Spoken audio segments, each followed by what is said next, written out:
Welcome to this video. Today we talk about a new science, consciousness, which may be possible in the closest future. Therefore, I invited a friend, Dr. Singh from India. And Dr. Singh, why do we need a new science? Why do we need the science of consciousness? We need a new science for consciousness because whatever our present sciences could have achieved, they have already given us that knowledge. The kind of experiments we were able to do through those sciences, we have already been able to acquire that knowledge. But that has come to a glass ceiling. It has come to a dead end, beyond which it is not progressing at the moment.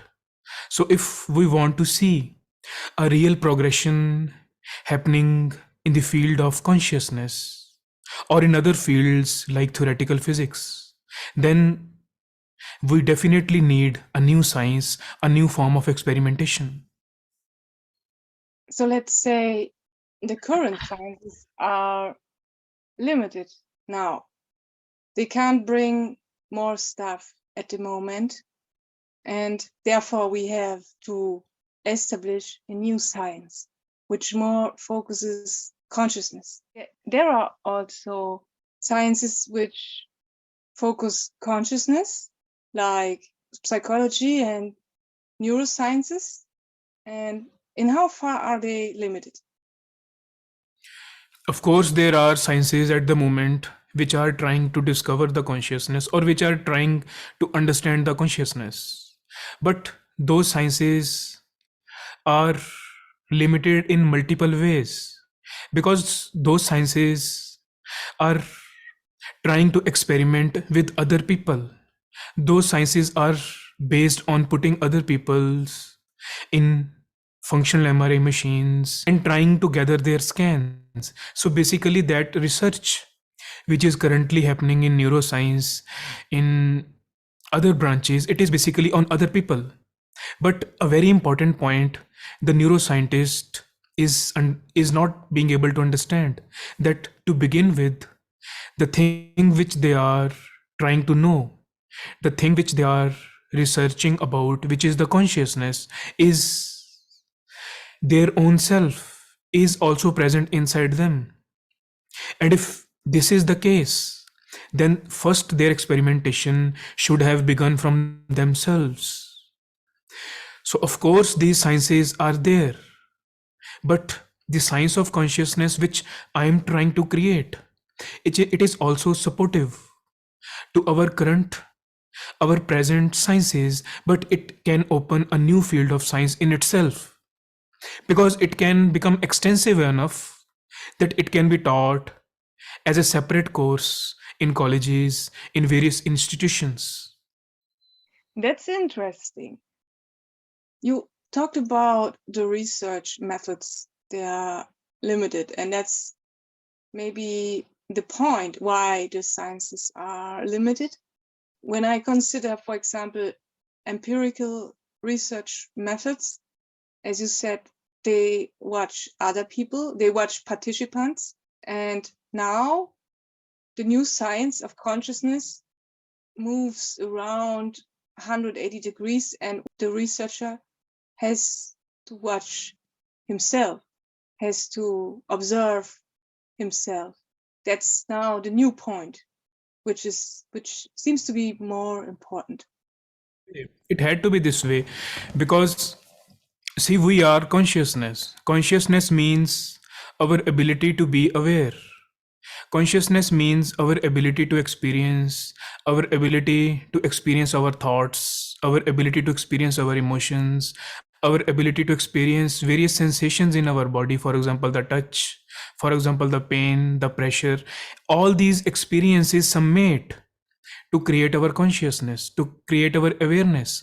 So that is what is our existence. We exist as the consciousness. So if that is a fact which is almost accepted by everybody, that our experiential center, our qualia, is our consciousness. So if it is so, that then why we are trying to research on other people? Why not discover our own consciousness. Maybe the answer which all the philosophers from all the ages, the answer which they have sought, maybe it comes from this root. You said that we are consciousness, we are the awareness, but most people think, and even researchers, scientists think that they have consciousness. They are not in the view that they are consciousness. How can we handle this? Yeah, that is a good question actually, because this is the question which is always on the top of mind of any scientist.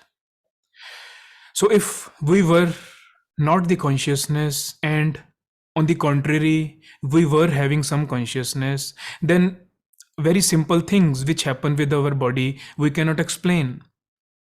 For example, if I tell you that just be conscious of your hand and forget your whole body, then you can be just aware of your hand, not being even aware that what is happening on other parts of your body. So if we were not some consciousness, then how it was possible that you are being aware of any body part of your own will and forgetting by about everything else? If you were only this human body, only the nervous system, then it was not possible to shift your consciousness to make it mobile from one part to the other. This brings me to the question that several scientists say that the awareness is located in a part of the brain, but in the case that we are consciousness and not we have consciousness, it doesn't make really sense that there is a location of the consciousness or of the thinking or of several parts or several things which have to do with consciousness. They are not really located in the brain. If you go by the best physiology books, that what those researchers are working on the front line, they have to invoke the term called as mind to explain everything which is happening inside our brain. For example, very simple things like imagination, like the memory, like how the thoughts are being produced, all very simple, very basic things which create our whole personality. When the best physiology books, the neuroscience books, try to explain these seemingly simple processes, they have to bring in, they have to invoke a word called as mind. Because even if we talk of memory, imagination, thoughts, some circuits are being fired in the brain. But how these circuits are fired in the brain, for this the scientists, the physiologists have to bring in some hypothetical mind. They say that some mind is there which stimulates these circuits. But the obvious question which should arise is that what is this mind and where does it reside? Of course, the physiologists in those very books mention that even to this day, they admit it, that we are not aware about the neuronal mechanisms of the mind. And it is a fact. And when you ask that some scientists believe that our consciousness might be residing somewhere inside our brain, but how come when we are only aware about our hand or about our feet, we suddenly forget about everything? It is as if our consciousness is moving all across our body. Or if we are imagining something, for example, if some writer is imagining about some very far off fictional words, the person in so deep imagination almost forgets about his or her own human body. If we were just the nervous system, the brain, and our consciousness was only limited to our head, how it was possible that it is being spread across all widely placed processes through which we go through all the time? So definitely it is just a belief. They do not have any proof, because if in their best books they are writing that they do not know, they do not understand the neuronal basis of mind, So it is their belief that maybe somewhere it is in the brain, in the head. But the science of consciousness, which I am trying to bring, through which all the scientists, all the neuroscientists can discover the consciousness, can actually take them towards that reality. That means the new science doesn't abolish all the other sciences. It is the opposite. It will bring more advantages for the now established sciences. Definitely. Yes. You said that you want to implement kind of a new science. How are your plans for this? What are your intentions? And how do you want to make it a new science? See, all sciences basically they begin from a sort of a question. Firstly, a question has to be decided, and then the science follows. For example, it was a simple question that why an apple falls towards the ground, which led to the whole theory of gravitation, which Isaac Newton had brought out. So, for the science of consciousness, firstly, we have to decide the questions, that what are the most fundamental questions which we are not being able to understand with our present state of sciences. And once those questions are decided, the most fundamental questions, then we can move towards experimentation. And for that, I have found a new platform called as the Fundamental Research in Consciousness, where I'm trying to bring into the consciousness of various scientists that they are in need of a new science, a new sort of experimentation. So are you thinking that meditators maybe are closer to understand the new science or the content of the new science, or how to do research in consciousness and in the new science? Are they maybe kind of better than other scientists? Meditators have become an altogether different class. Meditation has almost become a sort of medicine to forget oneself. So people are meditating not to get answers to some fundamental questions or some ultimate questions of the universe. They're just simply meditating for a temporary peace. So meditators are going on a different direction. It is basically the scientists who want the answers to the fundamental questions, who are born curious. That is why the scientists opt for different fields in which they are trying to research. So their curiosity is already there.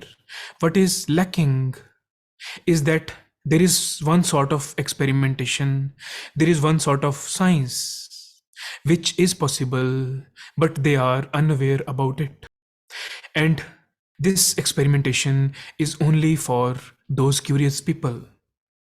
So we could say not just the sciences are limited, but also other regions of which handle with consciousness are nowadays limited and will not find the highest truths because they just use meditation, for example, as for reaching inner peace, like people which taking drugs also try to do. And so meditation is not, it is better because as drugs you can say, but it is just to find inner peace is not the last target. Yes, because the kind of experimentations in consciousness and the kind of results those experiments can lead are far higher in scale, that they are to be even understood by someone who is just wanting some temporary peace, some temporary bliss. So that is why when scientists will come towards this side, then that will be a serious quest. They will not remain stuck to a limit where the meditation will be just used as drugs, as you said, but they will be moving towards its higher possibilities, which it is meant for in reality. what is this reality? The reality is consciousness, but not human consciousness, but instead higher consciousness is our actually reality. These things, of course, can be told in form of words, but the words do not hold much value, because these things are for discovery. It is just like commenting upon water. You can enumerate various characters of water. You can talk at lengths about water, but water is something which, if not known by anybody, doesn't mean anything in form of words, even if you write volumes of books on it. So similarly, consciousness, if it is human consciousness, if it is universal consciousness, these should not be just words for the scientists that we are understanding, we are creating another philosophy. It is not a philosophy, it is something which is a reality which has to be discovered. So, no matter what I talk about that reality, what is more important is that I am trying to take the scientists to discover that reality. Pushing them towards that side is more important than talking about that reality. That's a really good thing, because it's a pity that people don't discover it and try to discover it in other people, in the participants, like in experiments. And it appears in me that when they don't experience their actually higher truths, their consciousness, then they miss something in life and just live here around and go deeper into what they believe they have to do research on, and take participants and play around with this and do other experiments, whatever. And they don't really discover consciousness, but just try to give more evidence on already existing things and give more evidence in it and repeat.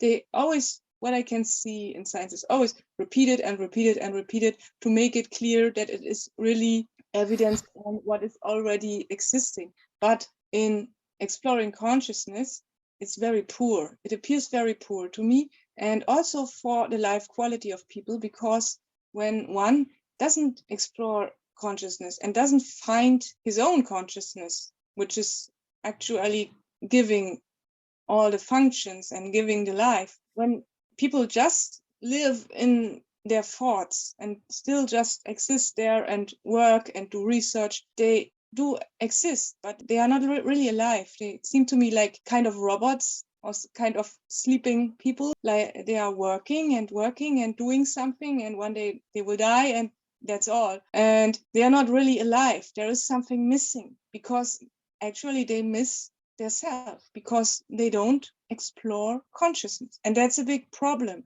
not just in my country or in your country, it's a worldwide problem.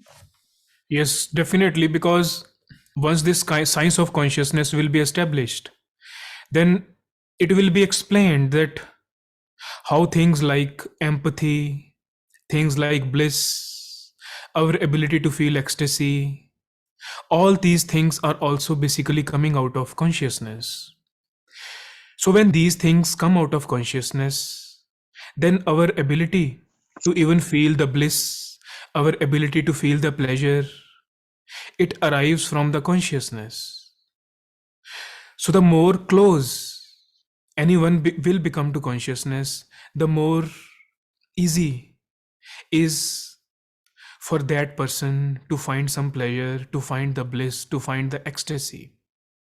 Also, the qualities like empathy, the love for others can arise inside the people who are getting closer and closer to the consciousness. And very rightly, you pointed out that they are not coming to their real aliveness, because the liveliness, the sense of bliss, the sense of all the pleasures is what they are moving away from.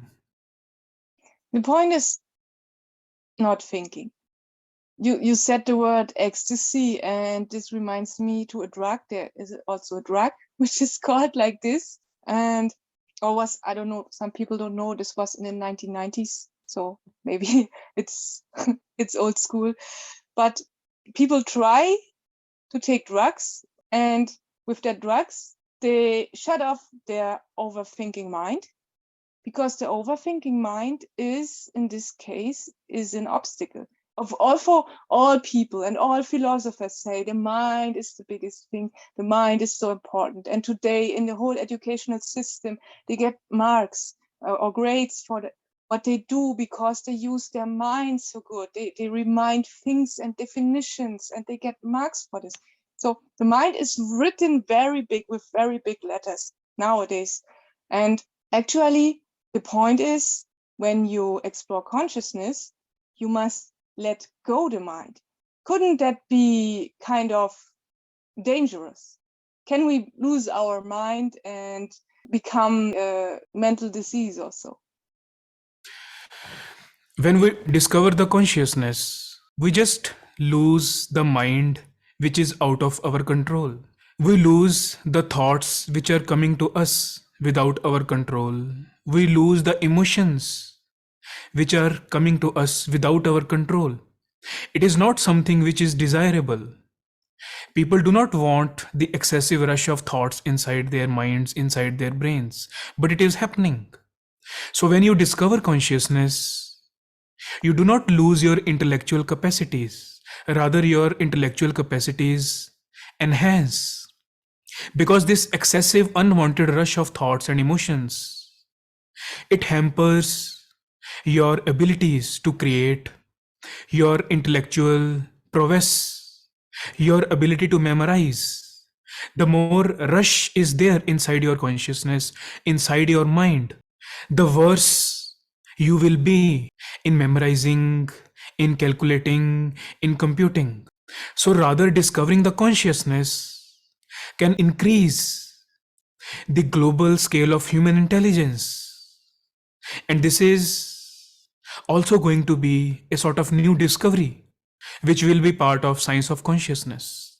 When you say emotions, it reminds me also, it's the same thing with thoughts. People love emotions. Most people strive for positive emotions as well as they strive for positive thoughts, but there are even people, they also are familiar with their negative emotions. They make a personality of it. Like, I'm this sad person, which is always sad. I'm like melancholic. And the problem is that thoughts and emotions are human. That's okay. That's natural. But they keep you in your existence. They keep you in that, what psychologists say. And you can say all psychologists, not just a few. There is, for example, Sigmund Freud, Carl Jung, or take an American, William James. They all say, they call it ego, they name it ego. And everybody has it. It is not just that bad people have an ego and they say, yeah, you're that BMW driver there is has a big ego with this car. And so, no, everyone has an ego. Without an ego, you can't even exist. But the point is, when you are in this ego and you keep it on, you will not reach higher consciousness. And that's the problem. And emotions and thoughts are a big obstacle there. And people hold on and keep on in these emotions and thoughts. It doesn't matter if positive or negative. Some people are more like this and others prefer the good ones or the bad ones, whatever. But it keeps you as a personality, as an ego. And this is the problem, what also keeps scientists away from, maybe, from doing research on consciousness. The scientists are not repelled by ego or thoughts or emotions per se. That is not the problem with the scientists. The problem is that the scientists have not been even told that such an experiment is even scientific or not. They believe that such a thing doesn't belong to them. They believe that the ultimate answers of the universe can only be known from the kinds of experiments which they are doing at the moment. It is their belief, and they have not been offered the alternate kind of experimentation in a scientific way. So the problem with the scientist is not of the ego, it is the problem of being uninformed. So through our platform, it is our endeavor to inform them that the ultimate answers of the universe are not necessarily to be known by the Large Hadron Collider or by the James Webb Telescope, but they are knowable through a very unconventional sort of experimentation. That's a good point. Scientists are not told about all this stuff there, that they are just living in kind of, you can say, kind of a dream, because we said already they are not really full alive. But why are they not told? When I consider it is not just the scientists, you can say all people are not told that there is more than just this existence, that there is more, that there is higher consciousness, not just human consciousness, which just can exist in this world, but there is more with can be aware about this existence. And why do people doesn't know it? It is, I think I can find a problem in the current educational system. I don't want to say that the educational system is absolutely bad or wrong or so. This is not my point. I want to say that the educational system is at the beginning in elementary school, it is okay, mathematics to learn, to calculate and write and to read. It's everything is okay. This that are basic skills they have to learn. That's okay. But later, in, like you can say, in almost every state or all over the world, you can say like a secondary level after the elementary school. It's different in several countries. It's about the 5th or 6th class around this. When it starts there, people just learn definitions about biology and learn other definitions from physics and whatever. And with all this input, they don't really develop their self. But the point is not that I don't want to say that the subjects are bad or so. It's the same thing. I want to say the current educational system has the problem. When you go back in history, it was established during the Industrial Revolution. And the target from the Industrial Revolution was to make good factory workers, good employees. And we have still the same educational system in almost all countries all over the world. The problem is that today the students still learn the same things like 100 years before. They are educated to be factory employees when they come out of school. They don't know basic things like how to write contracts and so, which some people wish that you learn such things at school. And they also don't learn about essential things like consciousness. And if they would learn more about this, in my opinion, they could see that when you learn about yourself and you get know about your true self, you can also be better in social relationships. So when people are just educated to be a worker in a factory, they have a different mindset. They have the mindset of, I must work, I must earn money, and I take this money, and with this money I can buy a car, and when I have a car, the girlfriends come to me. This is the old mindset that people have, and they try to reach these targets they are told they have to learn, but actually they don't find their own truth, because they are just working and just earning money, and one day they become burnout or other mental illnesses. So this will end in nothing. This will end in suffering and not really bring peace for anyone. Definitely, because see, education is the reflection of our knowledge.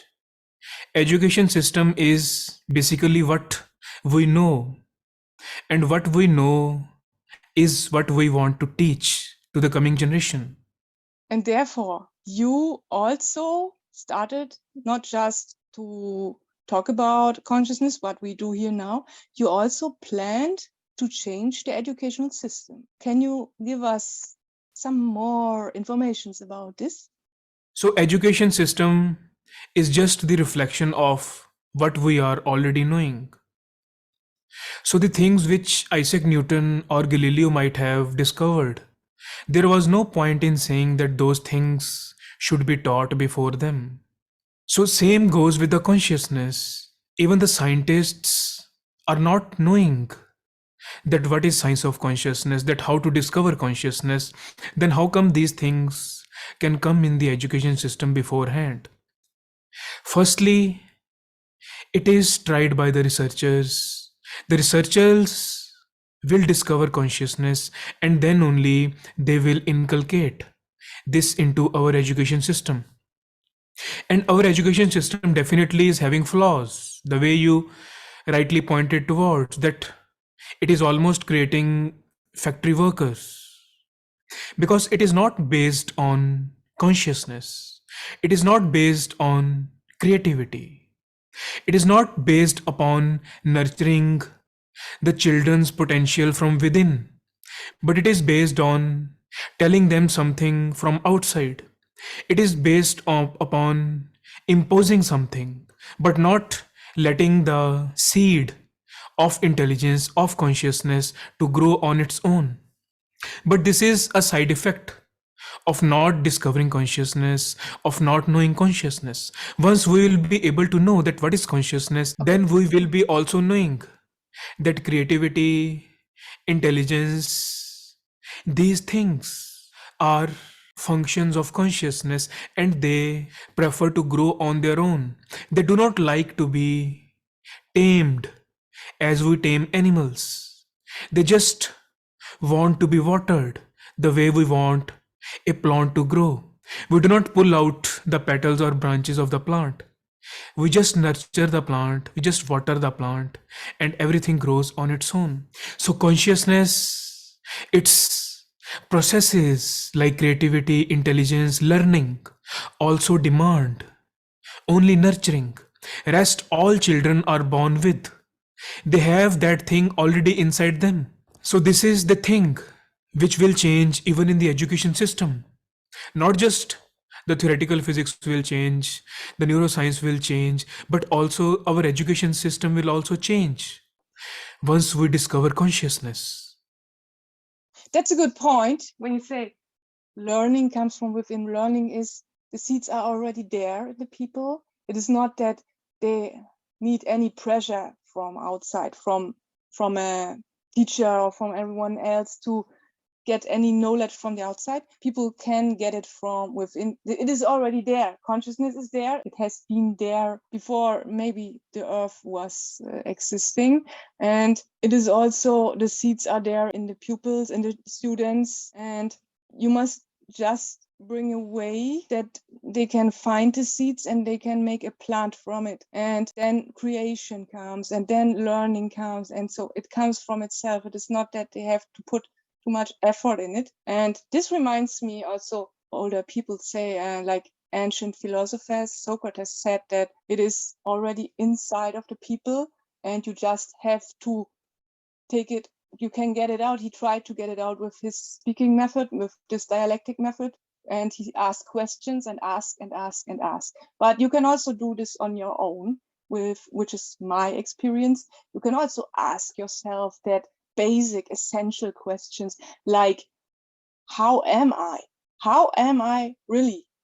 Ask yourself this question. It is not that you must need somebody who comes to you and kind of a Socrates which comes and on a marketplace and asks you questions which bring you closer to the deepest things. No, it is just, you can also say it to yourself and ask yourself, who am I really? Am I really what this person which sits here, or is this person which sits here actually just a person which is created by upbringing, by education, from other peoples with their knowledge? But is that really person which sits here, is that really my true self? Or is that just created from others and from their thinking and their beliefs? The biggest point is their beliefs, their mindset.